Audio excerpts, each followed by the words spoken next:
Nirasya sarva sandeham akikritya sudarshanam prakashita rahasyam tam vajami gurumishwaram. Itam Shri Radhika Prana Nata Pada Sarojayo Yena Premanubhutyasha Dattam Tam Shri Gurum Bhaje. Shri Govinda Pararavinda Marupananya Vilashojitam Purna Prema Rasotsavo Jalamano Vritti Prasannananan. Shajvad Krishna Katha Mahamrita Payora Shomura Kelato Bande Bhagavatani Mananudavam Murdnani Patyakshito. Namah Shri Guru Krishnaya Nirupadi Kripa Krite Yashri Chaitanya Rupa Bhut Tanvan Prema Rasam Kalo Jayatam Srito Pangor Mama Mandamater Gati Matsarvasva Parambojo Radha Madana Mohano Iha Viharati Radha Krishna Kunjadikari Tarubhaya Rasarite Shuddha Siddhanta Dhari Sakala Sujana Geya Krishna Dasa Videya Param Akila Gunanam Kaviraja Kavinam Krishna Dasa Kaviraja Rasika Bhaktamaj Jai Rashido Caitanya-caritamrta Gaura Govinda Lila Shunite Galai Shila Tahate Na Hoilo Morachita Jeva Nahi Bhuji Keva Shunite Seha Kiad Bhuta Chaitanya Charit Krishna Upajibe Priti Janivera Serariti Shunile Borohohit Shriyatam Nityam Giyatam Mura Chintyatam Bhaktash Caitanya-caritamrta. By the grace of Shri Kali Yuga Pavana, the Svabhajana Vibhajana Prayojana Avatar Prema Purushottam Karuna Mahasagar Shri Gauranga Mahaprabhu and his beloved Parshad, nourished by Sri Rup, Sri Sanatan and Sri Raghunath, Sri Krishna Das Kaviraj Gosvami Pad, a most graceful swan in the inexhaustible reservoir of Chaitanya Lila, wherefrom the very essence of Krishna Lila streams in the 10 directions. Again, today we continue our discussion of Caitanya-caritamrta. And we're here in the Madhya Lila, Sanatan Shiksha, discussion of the Abhideya Tattva, and now specifically we're in the section on Sadhana-bhakti, and more specifically, the section on Vaidhi-sadhana-bhakti, or Vaidhi-bhakti. So, in our last discussion, we covered the definition of Vaidhi-bhakti, as well as the commentaries on that definition in the Bhakti-rasamrta-sindhu, and Sri Jiva Gosvami Pad's relevant discussion of the subject in the Bhakti Sandarbha. So today, we'll look at a few verses which are cited here in the conversation of Mahaprabhu and Sanatana Gosvami Pad as illustrations of Vaidhi-bhakti. And as we'll see, all of the citations given here in the Caritamrita are also given as citations for Vaidhi-bhakti in the Bhakti-rasamrta-sindhu. So we'll look at the relevant commentaries from the Sindhu on that topic, on those verses, as well as some other relevant points about Vaidhi-bhakti that will come up in the course of the discussion. So, I'm resuming from verse 110. This is Madhya Lila chapter 22. So, as I mentioned, there's a fresh file dated for today in the folder, and I'm starting from the top of that. So, in the following 3 verses, examples of injunctions in the Shastra that give rise to the inclination to perform Vaidhi-bhakti are presented. Tasmat Bharata Sarvatma Bhagavan Harir Ishvaraha Shrotabhya Kirtitavyascha Smartabhyas che chata bhayam. O descendant of Bharata, the self of all, Bhagavan, Ishvara, Hari, is to be heard about, to be praised, and to be remembered by one desirous of fearlessness.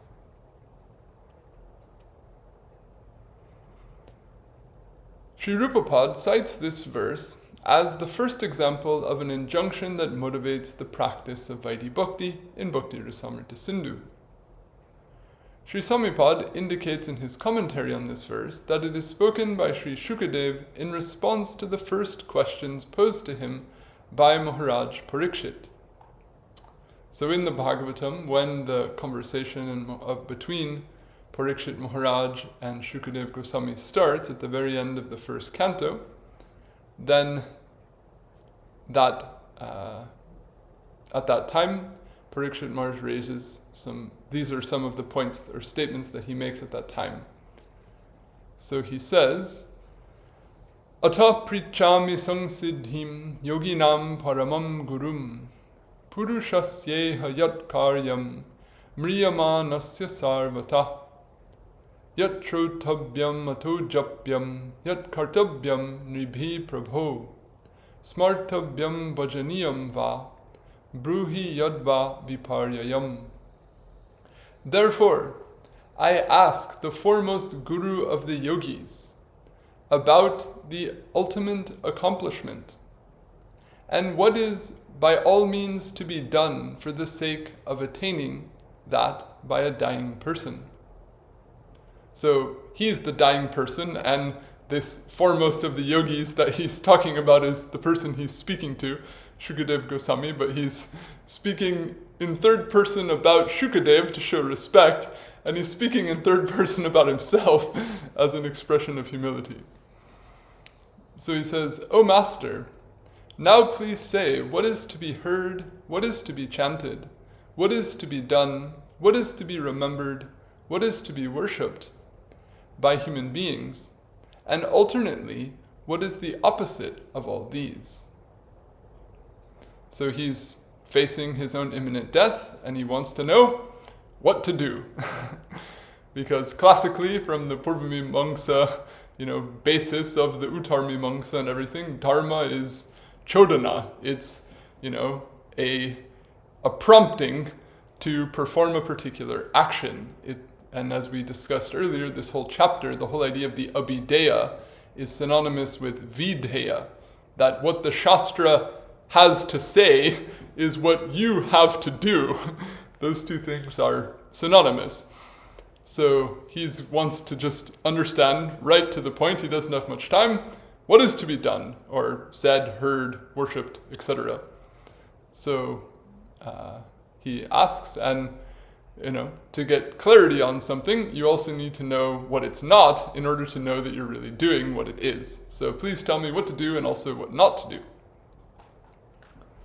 And so this type of construction, using this tabya pratyaya in these words, karyam, or shrotabhya, japya, etc., all of these imply a sense of the imperative or the optative, that something is to be done or needs to be done. So this is an ideal illustration of the concept of Vaidhi-bhakti, because he's specifically asking about what is enjoined, or what do we have for which there is some Shastric injunction.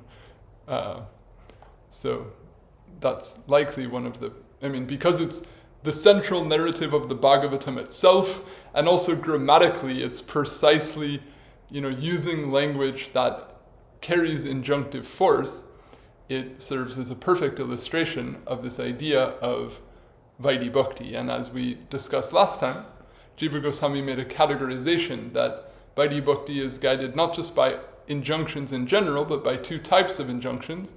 Injunctions of what to do and then how to do.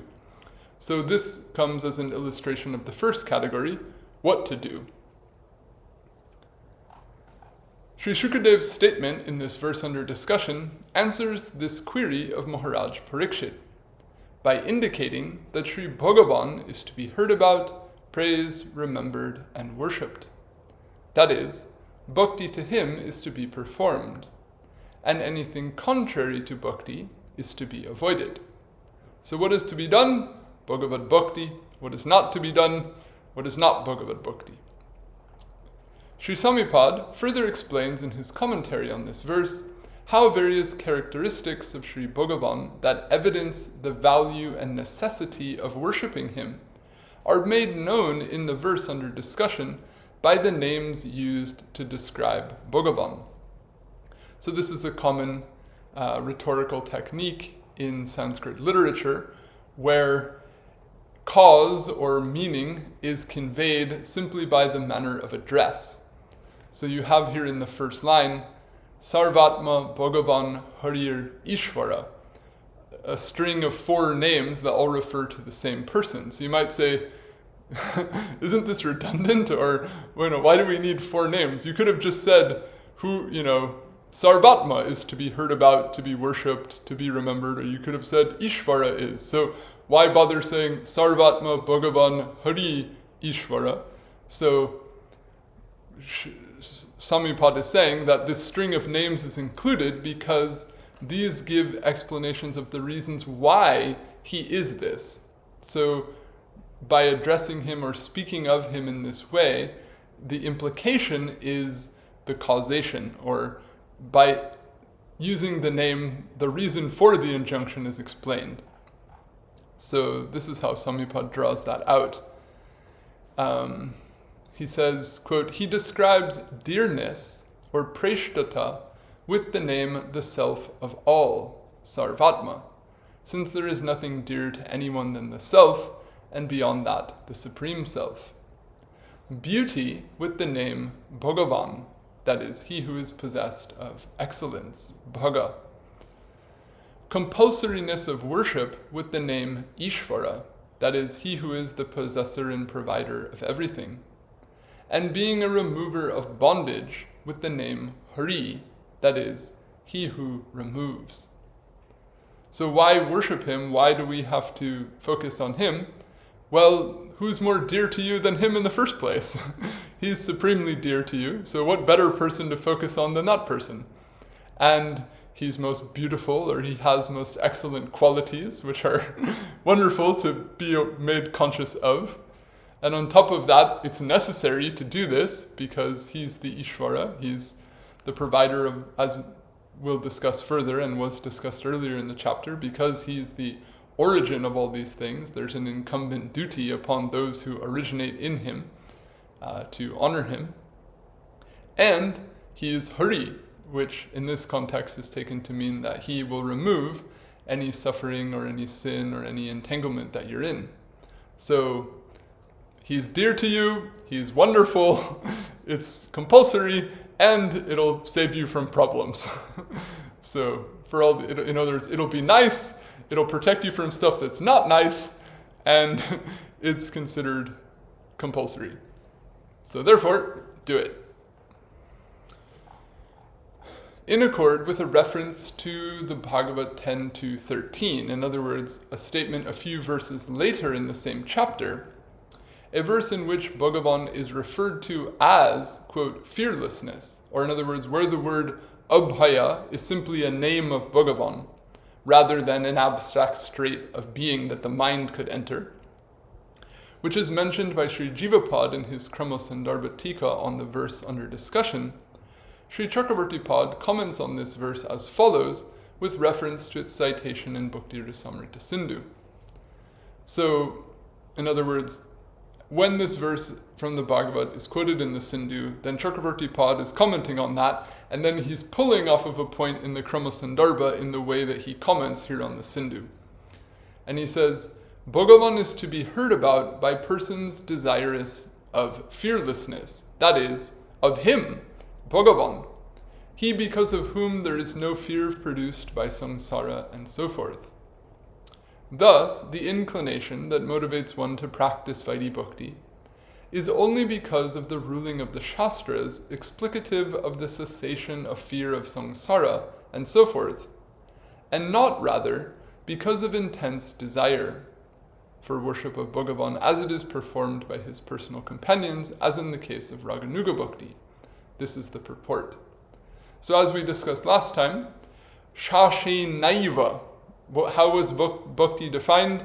It was bhakti in which the prabritti, or the inclination to perform it, comes from shashan eva, from only shastra and not from raga. So Chakravarti Pad is showing how this verse that's quoted from the Bhagavatam is consistent with that definition. So he's saying that let's interpret the word abhayam as a name of Bhagavan. And so who's doing or who's following this injunction, or to whom does this injunction apply?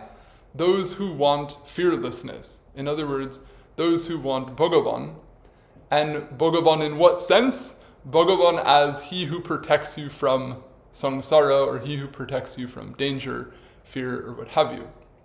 So thus, the inclination that's coming about for bhakti to be performed by him is based on rulings of the Shastra that speak about how one can become free from samsara, or how one can become free from the dangers of samsara.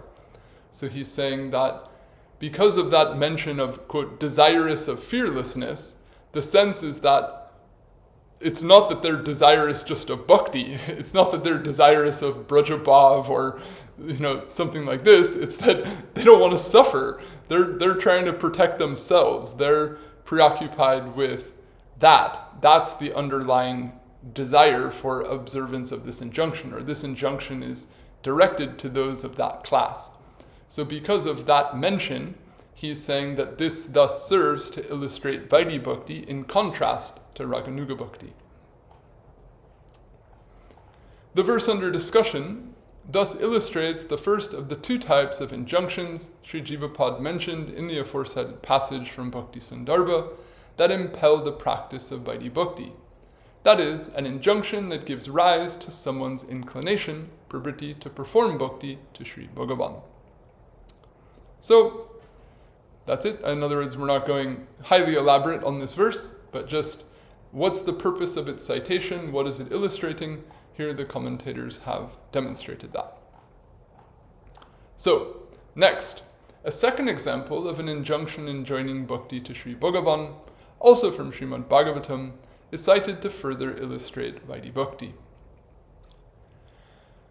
Mukha bahuru bhadebhya purushasya shramaisaha chatparo jagire varna gunar vipradaya pritak yayisham purusham sakshat atma prabhavam ishwaram nabhajantya vajananti stanad brashta patantyadaha. The four separate varnas, brahmana and so forth, are born from the face, arms, thighs, and feet of the Purush, by means of the gunas along with the four ashramas.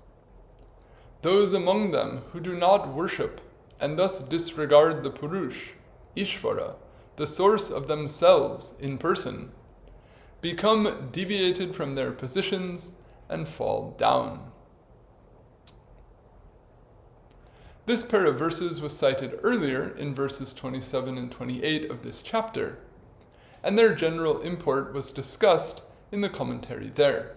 So we've already analyzed this verse and how it was cited earlier regarding the idea that bhakti was the abhideya, or bhakti was the thing that the Shastras enjoin, that it was the videya, as I mentioned a few minutes ago. And here, why? Because if you don't do bhakti, you fall down, or you end up in a less fortunate or a troublesome position. So in that way, the Shastra, in a broad sense, is enjoining, or what it has to say, its abhideya, is bhakti. So that point was all made earlier.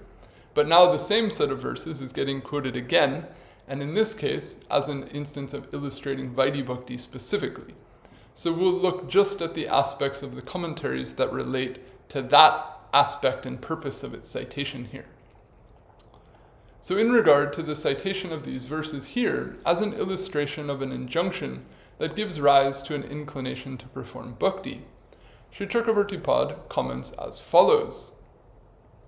To state that distress, or alternately naraka, certainly comes about as a result of non-worship of Bhagavan, who is meant to be worshipped, that is, whose worship is compulsory for everyone, the speaker first describes the reasoning for Bhagavan's being meant to be worshipped. Mukha, he states this verse. So the point they want to make is that everyone should worship Bhagavan. So then they explain a reason why. And they say that everything came from him. He's the Atma Prabhava. He's the source of your very self. So therefore, because you owe your existence to him, then honoring him is compulsory. And as we discussed previously, some time back when we discussed the commentaries there, Samipad interprets Atma Prabhava as Adi Pitaram, that he's like the original father, and thus he's a Gurujan, and thus to not show due respect to one's elders is considered a fault. So he's among your elders, or he's the ultimate possible elder that you could have. So therefore, it's necessary to honor him. So, especially spoken in this culture where respect for the Guru Janas is deeply embedded into the social fabric and into family dynamics and the way society functions, then to include Bhagavan in that creates a very natural logic for people to latch onto. In other words, they can easily understand that their parents are worthy of respect because their parents feed them, their parents educate them, their parents care for them, their parents protect them. So they can understand that there's this reciprocal relationship and that naturally there's respect due to the parents. So now Bhagavan is the Adi Pitaram, he's the Atma Prabhava, he's the original father, he's the original source. So definitely then respect should be shown to him as well. So leveraging that cultural fabric, if you will, then this point is made to help people understand or have a sense of duty or a sense of responsibility outside of the immediate scope of responsibility that they're accustomed to. Not in the same way, but there's the famous adage from the Mahopanishad, Vasudhaiva Kutumbakam, that Udara Chitanam tu Vasudhaiva Kutumbakam, that for those of broad mind, the whole world is the family. So in that Upanishadic statement is made in the context of not seeing simply self and other or friend and foe, but seeing a collectivity that we're all a part of, that we're all a family actually. We can't just consider anyone other or disposable or what have you. But I'm sort of playfully twisting that and saying that based on Samipad's comment that if Bhagavan is the original father, then yes, the whole world is a family. In other words, we're all collectively under, or have come from that same source, so we collectively also have a shared object of honor, and we can collaborate or cooperate or enjoy together the beauty of showing respect to that central source that we all share. So anyway, this is the reasoning given for the compulsoriness. When someone hears the injunction given in these verses and concludes that they will meet with hardship if they neglect to worship Bhagavan. So again, this point is made a bit strongly, right? It's saying those who are members of the ashrams or the varnas that don't do this, they void their position, they fall from their position. In other words, they're derelict in their duty.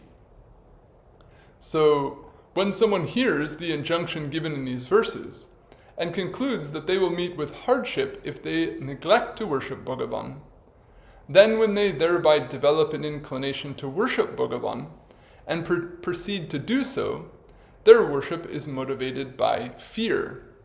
That is, the fear created by the aforesaid injunction in the Shastra that warns people that they will undergo hardship if they neglect to worship Bhagavan. Exhortations of this type can be found in profusion throughout the Shastras. The following poignant example is cited elsewhere by Sri Sanatana Pad and Sri Jiva Pad. So I'm just giving one example. There are so many, and you don't even have to stop in the Shastra. You can look to Abrahamic traditions. They've also leveraged this type of way of trying to coerce people quite, liberally. So This statement is as follows: Yavat jano bhajati na bhuvi vishnu bhaktim varta sudha rasa vishesha rasaikasaram tavat jara marana janma shata bighata dukkani tani labate bahudeha jani. As long as a human being on earth does not partake of, that is, does not take shelter with bhakti, in the one essence, the rasa of the exceptional nectar of the tidings of Vishnu Bhakti, then one undergoes the sufferings of the lashings of hundreds of infirmities and deaths and births, begotten by numerous bodies. That is, the severe suffering of samsara is extinguished only when one practices Vishnu Bhakti, and thus performing it is imperative if one wishes to avoid suffering. So essentially, this is motivation by fear. It's saying, yes, this is rasa, it's so nice, but if you don't drink, you're going to get a beating forever. I mean, if you boil it down, so to speak. So there's a carrot and a stick at the same time. So when bhakti is motivated by the fear of those lashings, so to speak, then it's essentially motivated by fear. So it is likely with reference to the compulsoriness of worship of Bhagavan enjoined in the Shastras, and the warnings given throughout the Shastras of the consequences of neglecting to perform it, that Sri Chakravarti Pad plainly encapsulates the practice of Vaidhi-bhakti in his Bhakti-rasamrta-sindhu Bindu as follows. So this is something you find only in this particular commentary, the Sindhu Bindu, not in any other Sindhu commentary. But he says, Atha Vaidhi Lakshanam Shravana Kirtanadini Shastra Shasana Bhoyena Yadi Kriyate Tada Vaidhi Bhakti. That now the characteristic of Vaidhi Bhakti is stated when hearing, praising, and so forth are done out of fear of the ruling of Shastra, then Vaidhi Bhakti is being practiced. So he is going so far as to characterize Vaidhi-bhakti as a whole as being motivated by fear. That these injunctions speak about the negative consequences of not doing this. So if you hear those things, then what do you think? You think, I don't want that. I'm afraid of that happening to me, so I better do this. So he's taking it along these lines, that if you're going to be brashta and patita, if you don't do this, if you're going to be, deviated and fallen, if you don't, then out of fear of becoming such, people worship. So this is one comment that Chakravarti Pad makes in one place. But I'm going to bring a few other things to the table on this topic. So I'll just, spoiler alert, my aim is not to leave you all with the impression that this is the one and only way to characterize Vaidhi-bhakti. After citing the Bhagavat 2.1.5 and the Bhagavat 11.5, 2 and 3, meaning the two previous verses we've discussed in Bhakti-rasamrta-sindhu, to illustrate Vaidhi-bhakti, Sri Rupa Pad cites the same verse from Srimad Bhagavatam that Sri Jiva Pad cited in Bhakti Sandarbha 235, which was discussed, that doesn't need to be there, in the commentary on verse 109 of this chapter. This verse describes the positive results that can be attained by practicing Vaidhi-bhakti to Sri Bhagavan, in accord with the injunctions indicative of the compulsoriness of Sri Bhagavan's worship given in the aforesaid verses. So this verse, which we discussed last time, is as follows. This is from the 11th canto. Evam kriya yoga patai puman vaidika tantrikai archanubhayatas siddhim mato vidatyabhipsitam. Worshipping me in this way, according to the Vedic or tantric paths of ritual practice, a person attains from me their desired attainment in both realms. Sri Jiva Pad further comments on this verse as follows in his commentary on Bhakti-rasamrta-sindhu. Illustrating the result of Vaidhi-bhakti and describing ritual worship as an example, the author says evam, that is, he cites this verse. This description of the results of performing Vaidhi-bhakti is stated as per the understanding taught in the Bhagavad 2.3.10, which was cited earlier here in chapter 30, verse 36 of this chapter. Quote, whether desireless, desirous of everything, or desirous of moksha, one of great intelligence should worship the Supreme Purush with strong bhakti yoga. And so forth. That is, and such other such statements in the Shastra that speak of bhakti to Bhagavans being causative of both worldly and otherworldly benefits. So in other words, there are these statements in the Shastra that talk about the negative consequences of not doing bhakti. But there are also many statements that talk about the positive benefits of doing bhakti. In other words, the carrots are also out there. It's not just a bunch of sticks. There are also statements that say, do bhakti and you'll get this, do bhakti and you'll get that. And so, given that the Shastra makes numerous statements like 2.3.10 of the Bhagavad that attest to the benefits, both worldly and otherworldly, that one can acquire from performing bhakti, I think I need a can there. It can also be considered that not all Vaidhi-bhaktas are necessarily entirely or even largely motivated by fear of the consequences of neglecting to worship Sri Bhagavan. While some certainly are, others may also initially or predominantly be motivated by benefits they seek to attain by means of such worship. Alternately, others may also be motivated by other considerations related to other injunctions to worship Sri Bhagavan given in the Shastra, such as a sense of duty, gratitude, reverence, or adoration, as will be explained ahead. So in other words, bhakti, Vaidhi-bhakti is bhakti that's motivated by the injunctions of Shastra that tell one that one should do it. But in those injunctions, there isn't always fear given as a driver. There's also labh. In other words, there's also gain given as a driver, or there's also, other senses of enticement, if you will, or just simply reasoning.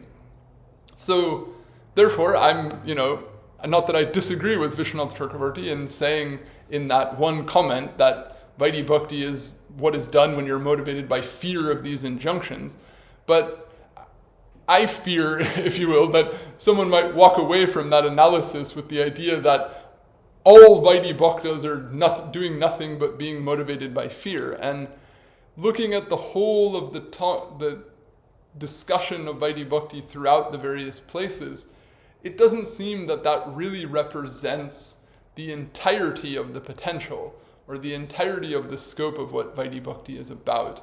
So I think I would simply interpret Chakravarti Pad's comment in that regard as being, a way of portraying it as being one of a number of things, but not necessarily intended to be all-encompassing and exclusive in its analysis. But perhaps, a observation of the social circumstances in which he wrote, or something to that effect. But if you think, and if we were to categorize other Vaishnava sampradayas or the historical practice of Vaishnavism prior to the Gaudiya Sampradaya, there's ample evidence in bhakti folklore, so to speak, that many people were motivated by Shastra, but not necessarily predominantly or exclusively by fear. And also, that may shift in time, where someone might be a Vaidhi-bhakta, they might initially, hear some of these injunctions and follow out of fear, but that will remain the sole and exclusive characterizing motivation of their practice all the way through. That seems unlikely, and what we hear about in the lore of the Sri Sampradaya, so to speak, doesn't really imply that that's all that's there, so to speak. So that's why I add these other comments and make these other references.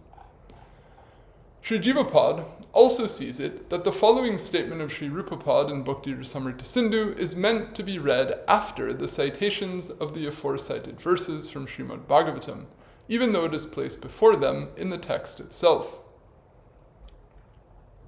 So this verse. So I'm here in my presentation, I'm giving this verse after all of those verses because of this comment that Jiva Gosvami makes, that it should actually come later, but in the actual text of the Sindhu it comes before them. So what it says is, Ityaso syad vidhir nitya sarva varna shramadishu nityatve pyasya nirnitam ikadashyadivat phalam. Thus, this injunction shall be compulsory for all varnas, ashramas, and so forth. That is, in other categories of human beings. Even in the case of its compulsoriness, a result of adhering to it, is determined in the Shastras, as with Ekadashi and so forth. So here we go. In other words, he's saying, yes, there are these verses that mention that you have to do it, and if you don't, you'll have the stick will come after you. But there are also statements that speak about the other side of things.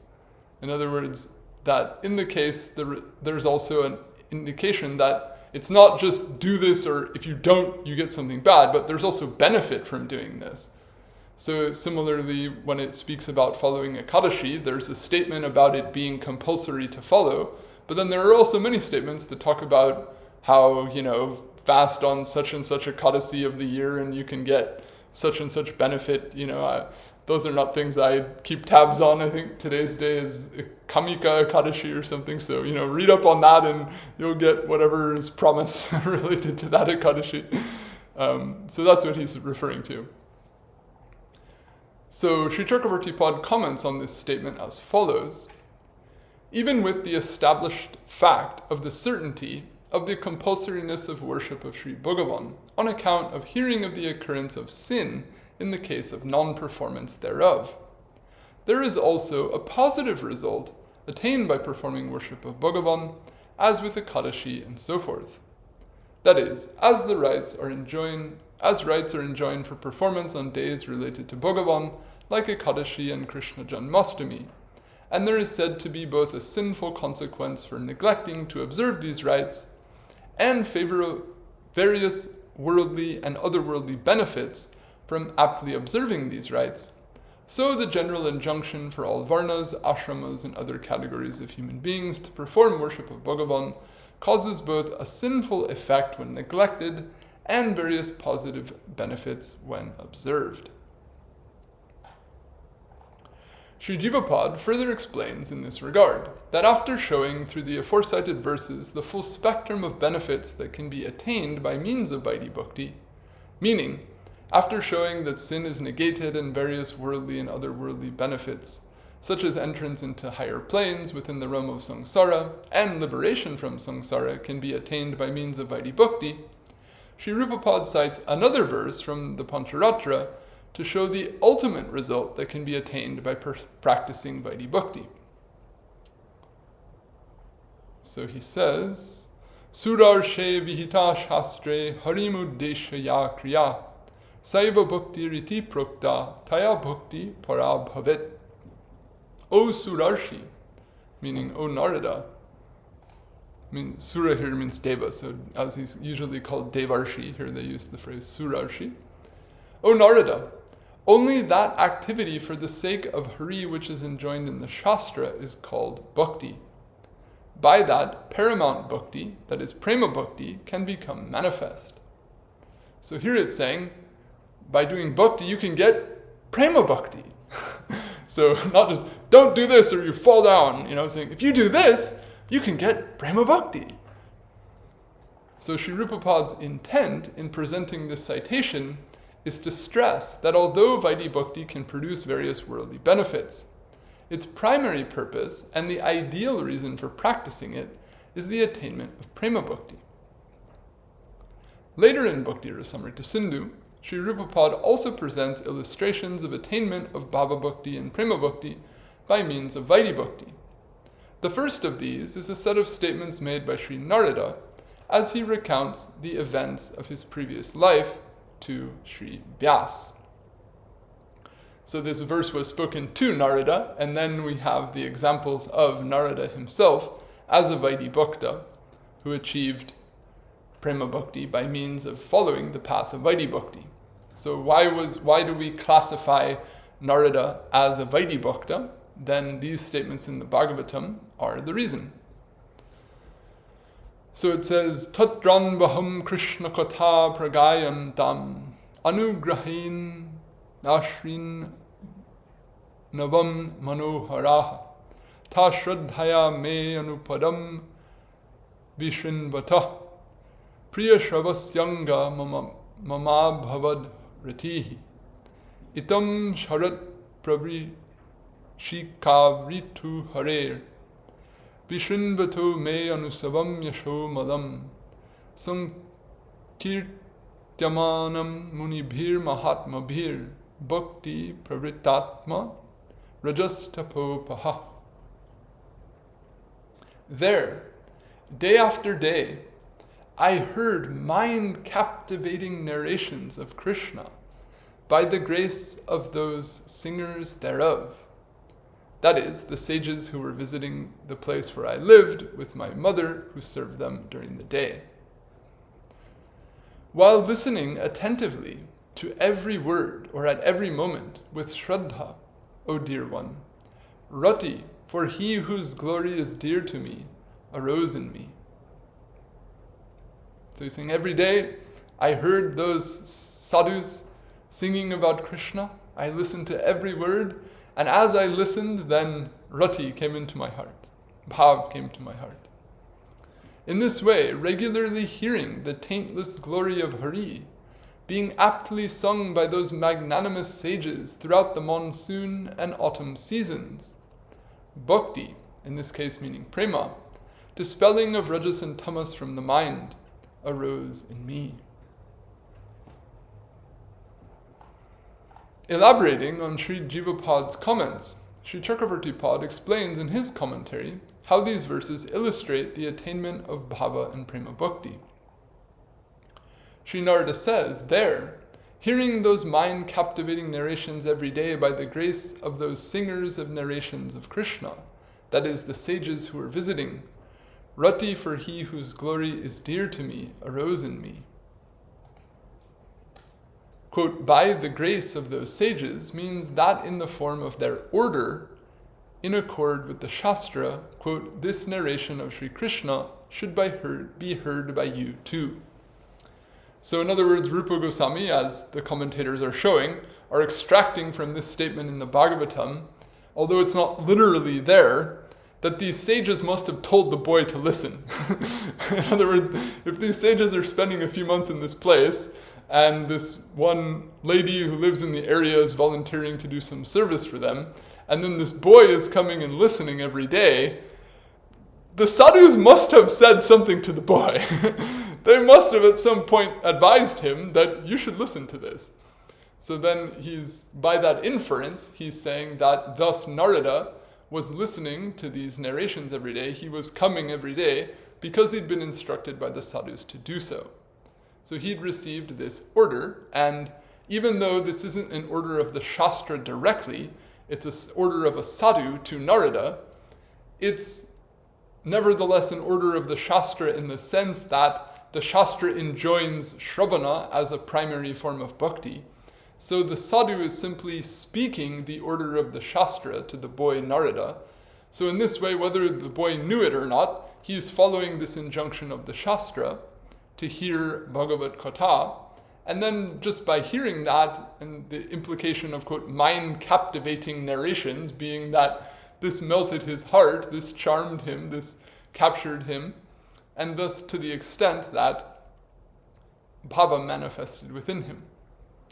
So by this, Vaidiness is understood. That is, this mention of hearing narrations of Krishna, because of receiving an instruction from the sages to do so, makes it known that the Rati, or Bhava Bhakti, Sri Narada says he attains here, is Rati that manifested from the practice of Vaidhi-bhakti. So he's taking it that it wasn't that Narada, being such a young boy, was coming there out of desire for Bhagavan, or in the way that a Raganuga Bhakta might be motivated. The boy didn't know what he was doing, what he was listening to, he's just young, but these sages just told him, come every day and listen. And so he did. And then by doing so, he came to the point of receiving a manifestation of bhav within his heart. So this is how the commentator is, you could say, inferring Rupa Goswami's purpose in citing this verse to illustrate Vaidhi-bhakti. Sri Rupapad also cites in this regard a statement made by Bhagavan Kapila to his mother Devahuti, which was cited earlier in verse 86 of this chapter by Sriman Mahaprabhu. So another very popular verse, Satam prasangan mama virja sangvido, bhavanti hrit karna risayana kata, tad joshana rashvapavarga vartmani, shraddha ratir bhaktir, anukramishati. As a result of extensive sangha with the Sat, discussions of me become full perceptions of my potency, and elixirs for the heart and the ears. By cherishing them, swiftly Shraddha, Rati, and Bhakti, that is Prema Bhakti, to I who am the path of liberation, will manifest in succession. Sri Rupapad's citation of this verse in this context implies that the verse describes the attainment of bhava and prema bhakti by someone who associates with the Sat, and hears their discussions of Sri Bhagavan being motivated by injunctions to do so. So the verse itself doesn't specifically make mention of any particular injunction, but Rupa Goswami is citing this verse to say that it's referring to persons who are engaging in this practice of satsanga and hearing Bhagavat Katha motivated in that way.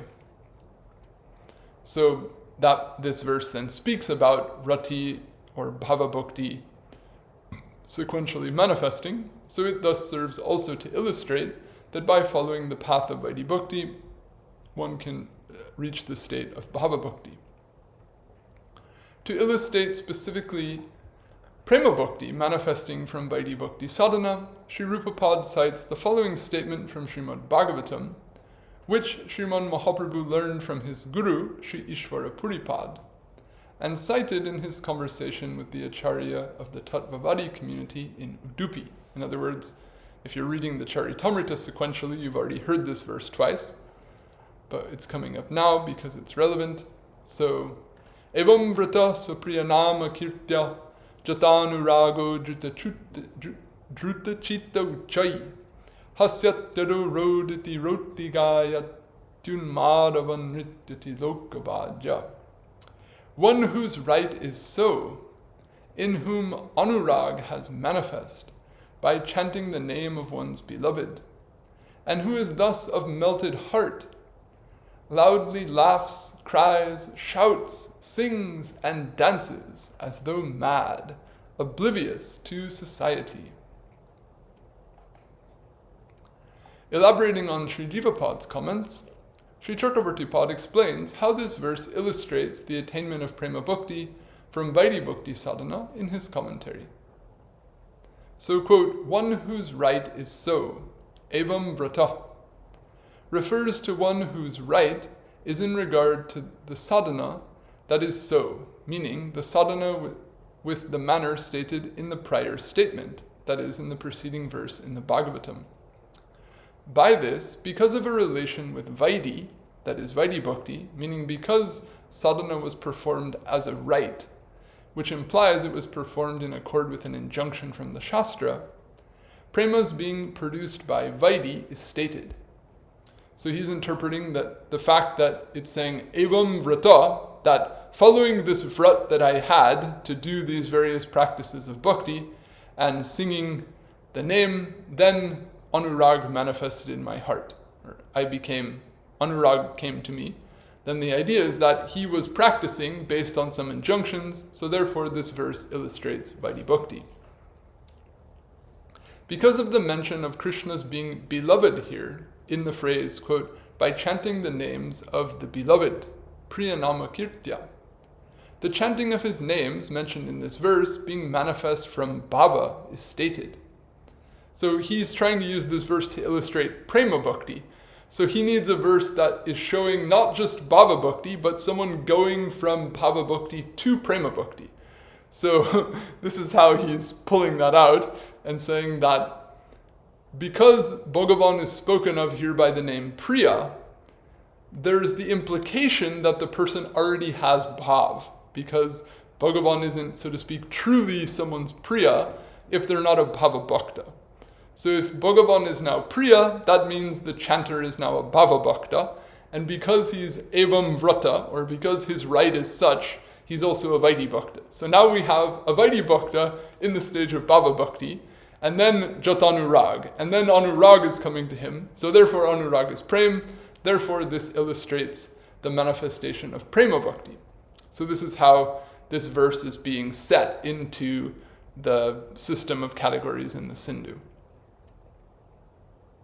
So because of the mention of Krishna's being beloved here, in the phrase by chanting the names of the beloved, the chanting of his names being manifest from bhava is stated.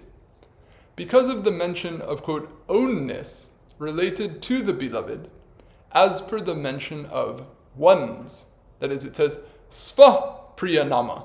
It doesn't just say of the beloved, it says sva-priya, that my own beloved.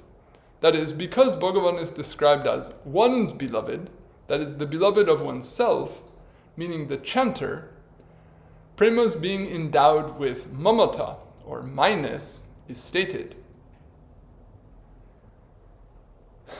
And this point and the following one are made because prema was defined in Bhakti-rasamrta-sindhu 141 as bhava marked by a perfusion of minus, mamata atishayam-kita, which will come in chapter 23 ahead.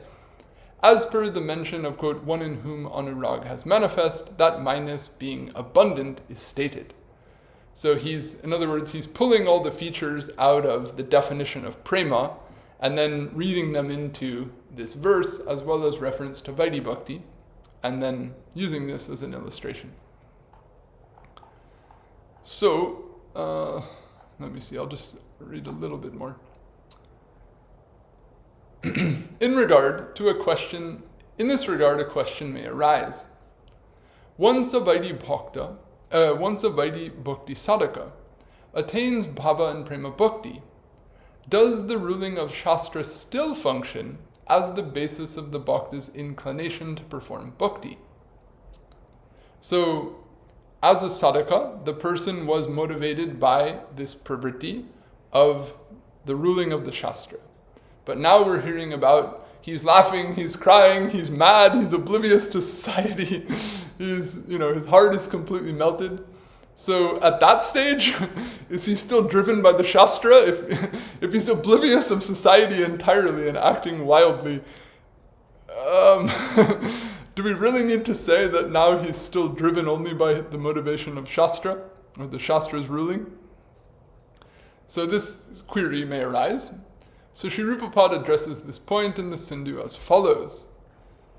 The verse is, Vaidhi-bhakti-karitu bhavavirbhavanavadhi atra shastram tata tarkam anukulam apekshate.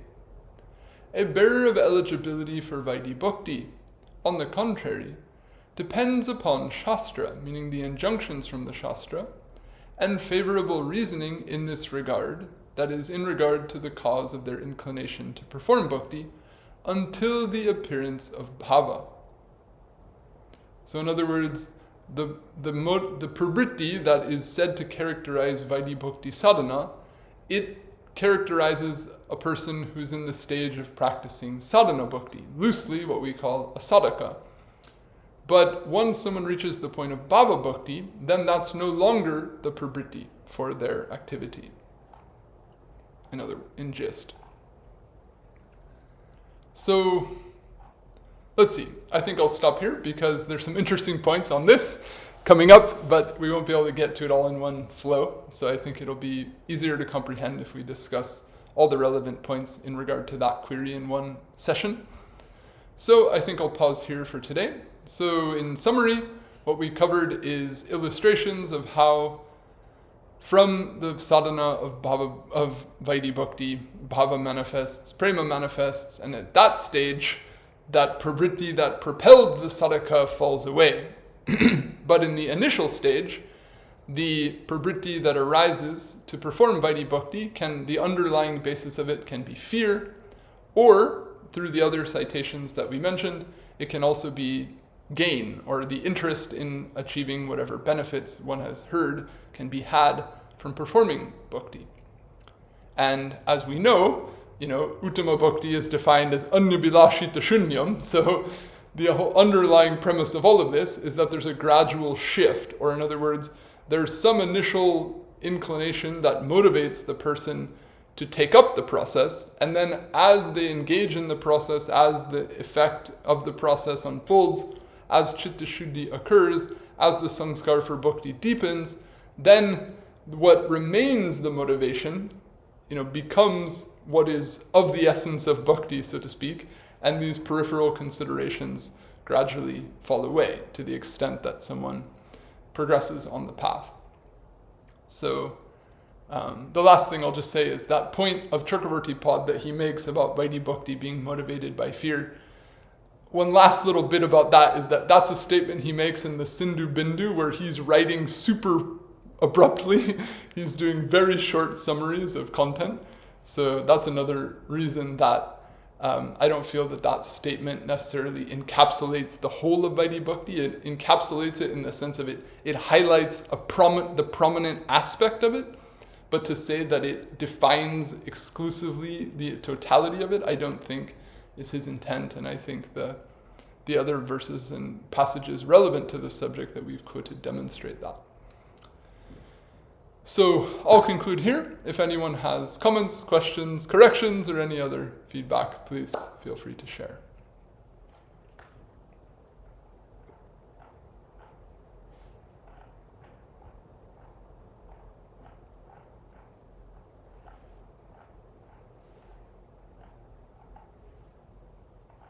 If no one has a question, I have a couple, but... Sure, please. Okay, thank you.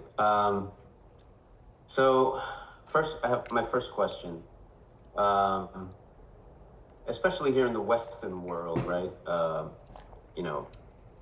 Because I'm not living in India, and I don't know what the Indian, general, and I'm pretty sure there is some similarities, but a person is attracted to bhakti, right?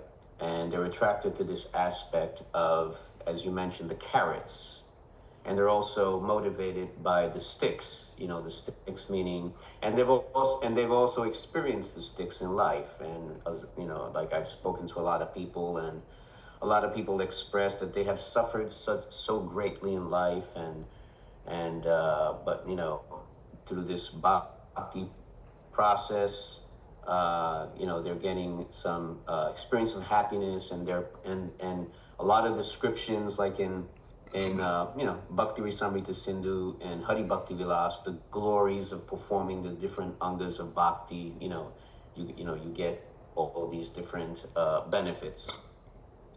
So a person can just resign to that. I'm just doing Vaidhi-bhakti. I'm not really interested in any higher pursuits. This is enough for me. This is enough for my head. And when I die, I'll go to the spiritual world. But is it real? Because then you were mentioning how, of course, the progressions, right? Ultimately up to bhav and then prema. But is it really that easy that, without bhav, without, a spurti, without some, vision of Bhagavan, that, that I just kind of, struggle along in Vaidhi-bhakti, whatever I can, and then I go to the spiritual world? Is that, of course, we don't know till we get there, obviously, but is it that really so simple? Or should one really aspire for bhav and prema, even in Vaidhi-bhakti, as the Shastras have pointed out? Okay, thank you. This is a nice point.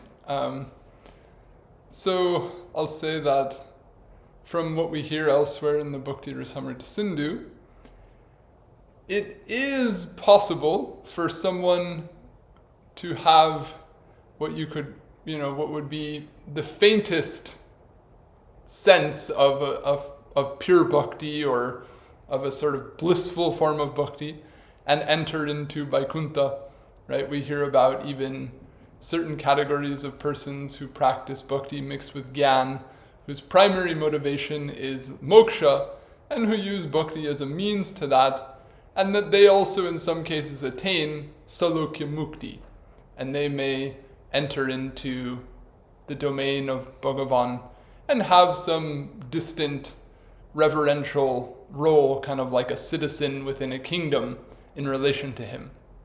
So, in other words, that someone might follow a path without a lot of what you might call the richness of heart or the richness of emotion and experience related to it, and potentially still, quote unquote, reach the spiritual world. We won't rule it out. In other words, it's not impossible. And there are statements that you can find in various places where someone did something very meager, but did it at some yog, at some tirtha, in some way, and whoosh, was whisked off to Vaikuntha. And, you hear these different types of praising of different activities and things like that. So, to be generous, we'll just say, it's not impossible, right? But on the other hand, if we could give some emphasis, we could say, but why settle for that? In other words, here's Narada, he's just a boy, and he's hearing all these sadhus every day for 2 months, singing and discussing Krishna, and his mind is completely captivated. He's overjoyed, he's thrilled, his heart is melting, hearing this Bhagavad Katha, Why isn't that happening? I would, if someone is talking like that, I would say, where is this in your life? There's such a richness of experience, even just in elementary stages of following the path of bhakti. There's such extraordinary descriptions of Bhagavan and his bhaktas and the beauty of bhakti, the beauty of prem throughout the shastras, throughout the poetry of so many Vaishnavas. Fill your life with that, and you're just sort of like dragging your feet towards some like otherworldly, happy place while life sucks along the way. I mean, that's definitely not how this whole tradition was designed to be practiced or meant to be practiced. And why live like that? It's not like you have to. If anything, the only thing that's keeping someone living like that is just their own lack of openness to the beauty and greatness that their own life could be. And so, there's such a richness of poetry, such a richness of art and everything in the culture of bhakti, as enjoined here in the Bhakti-rasamrta-sindhu. So many beautiful things to be sung, to be meditated upon, to be depicted, to be worshipped, and all these things. So, certainly, people can do for some encouragement to avail themselves of that richness of the culture of bhakti. That's what comes to my mind. Did I don't think I quite addressed everything that you brought up, but I think some of it. Yeah, thank you. Then the other question, or it could be kind of a comment/question, but maybe a question. So in the case of Narada, and many cases within the Bhagavata, right, there are the stories of the Mahajans, the great souls, who perform bhakti and attain incredible results, like in the case of Narada. So specifically, I'm referring to Narada. So Narada was a boy. He attended the Hari Katha of the assembly of sages, that holy assembly. So he was drenched, right, with the talks of Krishna, the assembly of the saints, and that richness flooded his heart. And then we further hear in the story how he when his mom passed away, then I think he went up north and he did meditation and so forth. So I guess my question is that it could be interpreted, and and some of the examples that were given in your talk, it could be interpreted that Vaidhi-bhakti just means picking up an act, picking up one of the angas of bhakti, just doing it, and you get some incredible result. But Narada himself, right, he's the author of the Narada Pancharatra. I have not read it, but I gathered that because I've seen some quotations from Narada Pancharatra about, for instance, Diksha, the importance of initiation, guru. So a person can interpret, for instance, what the Bhagavata described this act and think that, well, Vaidhi-bhakti just means picking up an act of bhakti and just doing it, and but then this other thing of initiation and taking shelter of guru, that's there, but it's not so important, or it could be maybe not so important, but can be done, I wouldn't say done away with, but it's not necessary. I guess that's the interpretation somebody could give from hearing this. However, Narada is an author of, the path of the worship of Krishna. And also within Bhakti-rasamrta-sindhu, the first steps in bhakti are these, taking shelter of guru, taking diksha, receiving instructions in bhajan. So can you give me some feedback on that, some comments on that? Well, we're definitely going to jump into discussion of all that soon. The Guru Padashray, Diksha, Guru Sevan, those statements here in the Caritamrta are just 4 or 5 verses ahead. So we'll go headlong into the importance and the details of all those things soon. So at this moment, I'll just say that yes, there are these narrations in the Bhagavatam which describe the lives of various sages, various kings, various fortunate persons, and different routes and ways by which they achieved perfection or achieved some, supreme blessedness of relation with Bhagavan and so on. And there can be a tendency, like you're describing, to take one of those stories as the account given of it is everything that happened, rather than the idea that this is an account of what happened, but it might not necessarily include everything that literally did happen. And then to take that account as the whole, and then try to derive from that an injunction, or derive from that a path for myself, and take that specific case, recontextualize it into my life, and then say that I'm going to therefore go like this, and this is my precedent. So, loosely speaking, the purposes of these narrations in the Bhagavatam is to help people and to do something like that. But the work of all these commentators is to coalesce all these different narrations and all these different examples into what we call a path, where there's a coherent understanding of all these different stories, so that we don't take this bit from over here, this bit from over here, and then end up way off somewhere else, but that we collectively grasp the primary points to learn, the primary points of emphasis from this description, from that description, and we end up with a system, and we end up with a coherent way of applying something that's consistent with all of them. This is, what the whole concept of a sampradaya is, essentially. And historically, for, over a millennia now, we have, commentators on Shastra trying to do this type of work for society to give them a sense of clarity, confidence, comprehensive understanding, consistent understanding, whereby they can follow a path in their life that will lead to meaningful transformation. So to jettison that, all of that, inherited history to sort of come along and then cherry pick a few things and decide I'm going to go do whatever I want to do, maybe it would be smart to not go too fast. If someone's open to a few brakes on this, put the brakes on that a little bit, and consider that people have contemplated these things for centuries and centuries, and that they've presented a systematic way of doing this, and that while it's systematic, it need not be restrictive.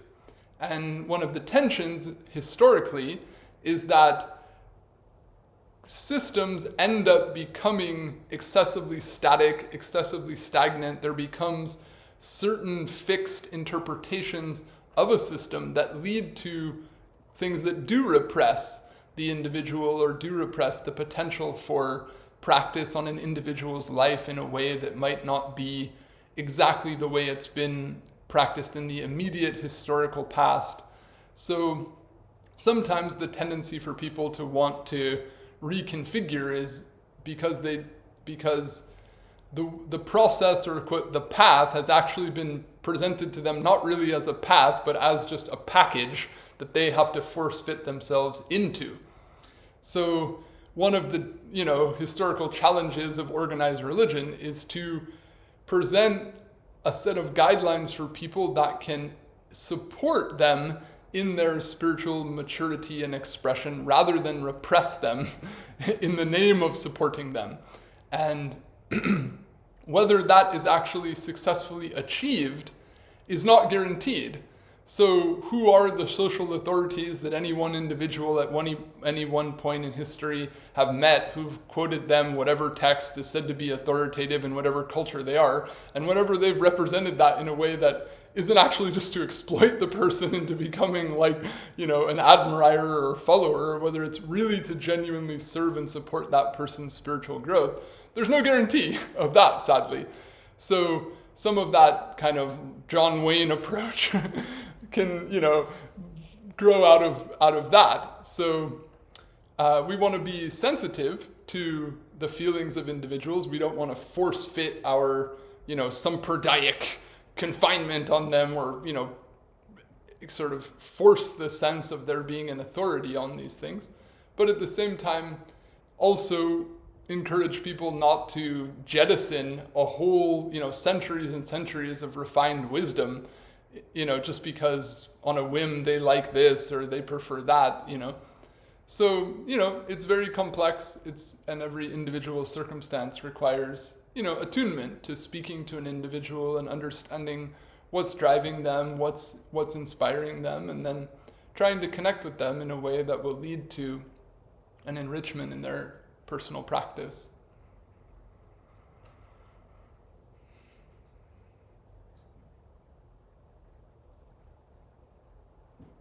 Maharaji, may I say my impression and probably request to you as a newcomer to the class? Sure. Will it be appropriate? Sure. You're welcome to share if you feel inclined. Okay. So this is my second visit to the class, and can I kindly request you, when you read texts and commentaries, say them or rephrase them in your own words to give us connection with the text on which commentary is written.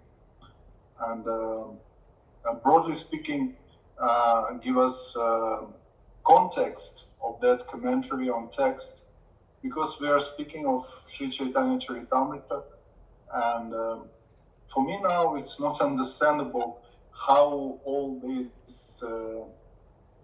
Sanskrit discussions and commentaries are connected with the characters of Caitanya-caritamrta and the stories described there, and what is the discussion points that are discussed here in those commentaries. For me, it's like very dried or too philosophical, too terminology-oriented discussion. So it's difficult to comprehend. So can we make it like more comprehensive for the audience, for a broader audience, not just for Sanskrit scholars or for people who are very interested to find out what particular commentator said on that particular text. So it will go smooth and connected with somehow with the Leelas of Mahaprabhu and his associates described in Caitanya-caritamrta, and also the message is broadcasted. What was the message? What was the synopsis of the text, and how the commentators there shed better light to what was said in original text. So this is my request. I don't know if it's appropriate, and I ask your forgiveness for this. But I think we have open discussion, so you may consider this. Thank you. Dandavad. Thank you for sharing your reflection and your request. I'll keep it in mind. I can't promise I'll succeed, but I'll bear it in mind.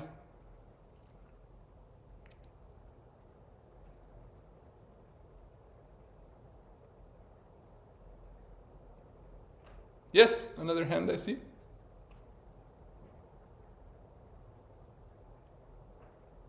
I think you're muted right now. Yeah, you're still muted.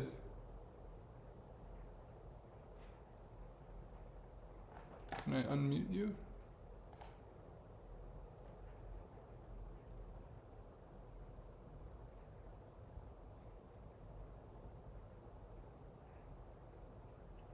I still don't hear anything, unfortunately. Seems like you're unmuted, but I don't hear you.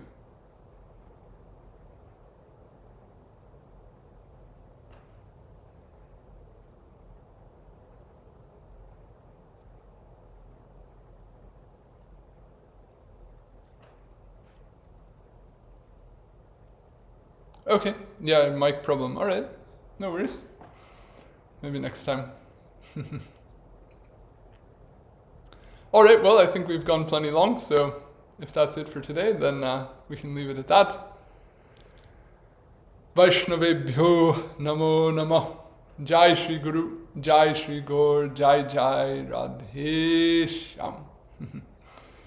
So if we're so blessed, next time we'll continue this analysis of Vaidhi-bhakti.